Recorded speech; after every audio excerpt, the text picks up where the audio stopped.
కంటి వెలుగు పథకాన్ని కొనసాగించాలన్నారు శాసన మండలి చైర్మన్ గుత్తా సుఖేందర్ రెడ్డి. కంటి వెలుగు కార్యక్రమంలో పేదలకు అద్దాలు అందించారన్నారు.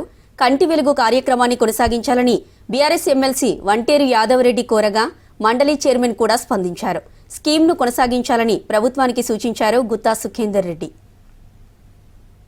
ఈ కంటి వెలుగు ప్రోగ్రాం పెట్టాలనే ఆలోచన కేసీఆర్ గారు ఎందుకు వచ్చిందంటే, నాకు తెలిసిన కాడికి వారు ఫామ్ హౌస్లో అగ్రికల్చరల్ లేబర్స్ తోటి ఇంటరాక్ట్ అవుతున్న సందర్భంలో ఆ లేబర్ని తో ముచ్చటిస్తున్న సందర్భంగా వారి బాగోగులు అడుగుతున్న సందర్భంలో అన్ని బాగున్నాయా, ఏమి ఇబ్బందులు అవుతున్నాయి, ఎలా ఉండ్రు మీరు అందరని ముచ్చటించిన సందర్భంలో అందులో 50 సంవత్సరాలు పైబడ్డ ఆ మహిళా అగ్రికల్చరల్ లేబర్ సోదరిమణులు అన్నీ బాగున్నాయి కానీ కళ్ళు సరిగ్గా కనబడతలేవు, మా కుటుంబ సభ్యులు ఎవరు పట్టించుకుంటలేరు, కంటి డాక్టర్ దగ్గరికి తీసుకుపోయి మమ్మల్ని చూపిస్తలేరు అనే ఒక సూచన మేరకు అప్పుడు దాన్ని దృష్టిలో పెట్టుకొని ఓట్ల కొరకు కానీ మేనిఫెస్టోలో పెట్టకున్నా కూడా కంటివేలు ప్రోగ్రాం వారి కొరకు మొదలు పెట్టడం జరిగింది అధ్యక్ష.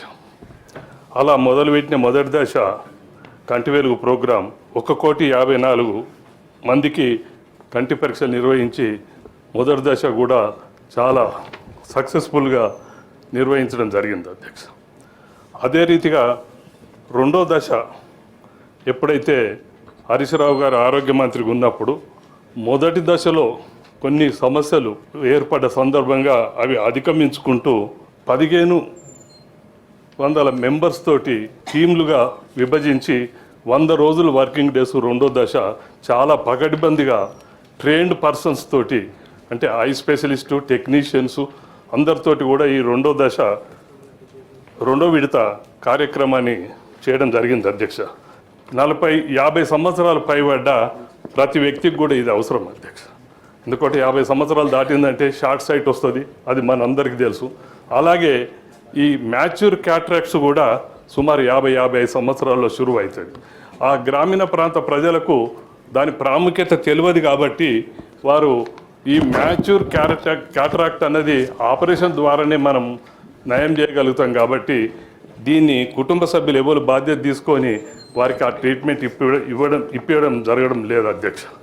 నేను మీ ద్వారా ఈ ప్రభుత్వాన్ని ఎందుకంటే అనకూడదు ఇక్కడ, కానీ మేనిఫెస్టోలో పెట్టి వాళ్ళు నడుపుతున్న ఉచిత బస్సు కంటే కూడా ఇది ప్రజలకు చాలా ఉపయోగం అని నేను భావిస్తున్నా అధ్యక్ష.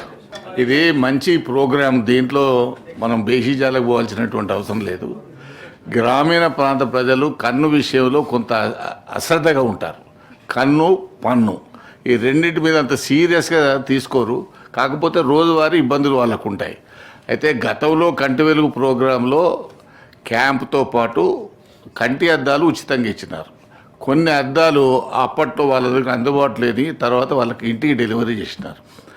ఆపరేషన్స్కి వచ్చే వరకు ఏం చేసినారంటే సీరియల్గా అక్కడ ఏ క్యాంపులో కూడా ఆపరేషన్ చేయొద్దు అనేటువంటి నిర్ణయం ఉంది. ఎందుకంటే ఓసారి ఇన్ఫెక్షన్స్ వస్తున్నాయి, చాలా ఇబ్బంది పడుతున్నారు. కాబట్టి వాళ్ళకి సీరియల్గా ఎవరికైతే శస్త్రచికిత్సలు అవసరమో వాటిని సీరియల్ చేసేసి కొన్ని హాస్పిటల్స్కు అనుబంధం చేసినారు. కాబట్టి this is a good programme. కాబట్టి దయచేసి మీరు కూడా దాన్ని, ఎందుకంటే ఎవ్రీ ఇయర్ చేయాల్సిన అవసరం లేదు, ఒకసారి చేస్తే 2 నెలల వరకు దానికి ఇబ్బంది ఉండదు. కాబట్టి మీరు ఆ ప్రోగ్రామ్